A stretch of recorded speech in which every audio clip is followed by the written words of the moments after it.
Hi, I'm John Waterhouse, and this is Weekday Wisdom. My question for you today is, what are you afraid of? We all tend to have things that we're afraid of, things that we're worried about, things that we're not certain or clear about. And to answer my own question, what are you afraid of? I want to share an ancient Korean fable.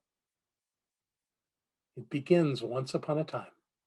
There was a young woman at her wits' end. Before the war, her husband had always been a tender and loving partner. But since he returned home, he was sullen, angry, and unpredictable. She loved him dearly, but she was afraid of living with who he had become. Only in rare moments did she catch a glimpse of the husband she remembered. Not knowing what else to do, one day she trekked down deep into the mountains to find the old healer who was sought by the villagers for remedies of whatever ailment they suffered. Going to see this healer was against her nature, as she always had prided herself on being able to heal her own troubles. But this was different. She was desperate. As she approached the healer's hut, she saw that the door was open. The old man inside, without turning around, called to her. "I hear you. What's your problem?" She explained the situation. With his back still toward her, he said, "Ah, yes.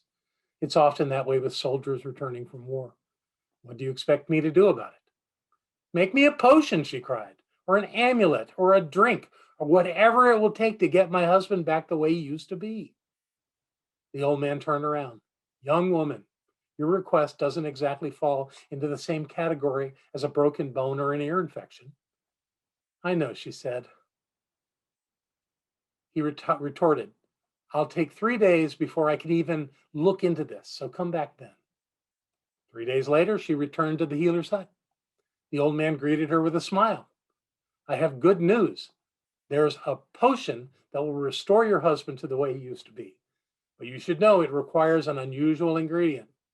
You must bring me the whisker from a live tiger." "What?" she gasped. "Such a thing is impossible. I cannot make a potion without it," he shouted, startling her. He returned his back. "There is nothing more to say. As you can see, I'm very busy." The young woman returned home, and that night she laid in bed tossing and turning. How could she ever get the whisker of a live tiger? The next day before dawn, she crept out of the house with a bowl of rice covered with meat sauce. She went to a cave on the mountainside where a tiger was known to live. She clicked her tongue very softly as she crept up. Her heart was pounding, and she carefully set the bowl on the grass just outside the cave. Then, trying to make as little noise as possible, she backed away. The next day before dawn, she took another bowl of rice covered with meat sauce to the cave. She approached the same spot, clicking softly with her tongue. She saw that the bowl she had left the day before was empty. So she picked up that empty bowl, replaced it with a fresh one, and again left, clicking softly and trying not to break twigs or rustle leaves or do anything that would startle or disturb the wild beast. This went on day after day for several months. The young woman was grateful to have never seen the tiger, though she knew from paw prints on the ground that the tiger had been eating her food. Then one day, as she approached, she noticed the tiger's head poking out of the cave. Glancing downward, she stepped very carefully to the same spot, and with as little noise as possible, she picked up the empty bowl and set down the fresh bowl, all while her heart was pounding. After a few weeks, she noticed the tiger would come out of its cave as it heard her footsteps, though it stayed a distance away. Although she was grateful for the distance, she knew the day would come in order for her to get the whisker that she'd have to come closer to the massive wild beast. Another month went by. By then, the tiger would be waiting for her outside by the empty food bowl as he heard her approaching. As she picked up the old bowl and replaced it with a fresh one, she could smell the tiger's scent, who in return, of course, could smell hers. Actually, she thought, remembering its almost kittenish look as she set down the fresh bowl, he's a rather friendly creature when you get to know him. The next time she visited, she glanced up briefly and noticed what a lovely downturn of reddish fur the tiger had from over one eyebrow to the next.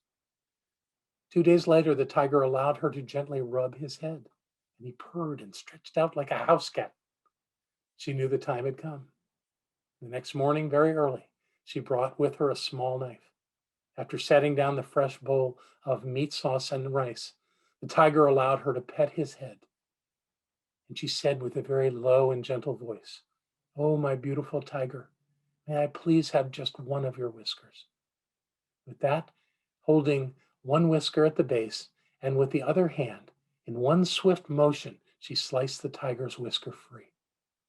She stood up and, softly speaking her thanks, left for the last time. That night seemed endless, and in the morning as well. At last, her husband left for his work. She ran to the healer's hut, clutching the precious whisker in her fist. Bursting in, she cried out, "I have it! I have the tiger's whisker." "You don't say," he said, turning around. "From a live tiger?" "Yes," she said. "Tell me," said the healer, with great interest, "how did you do it?"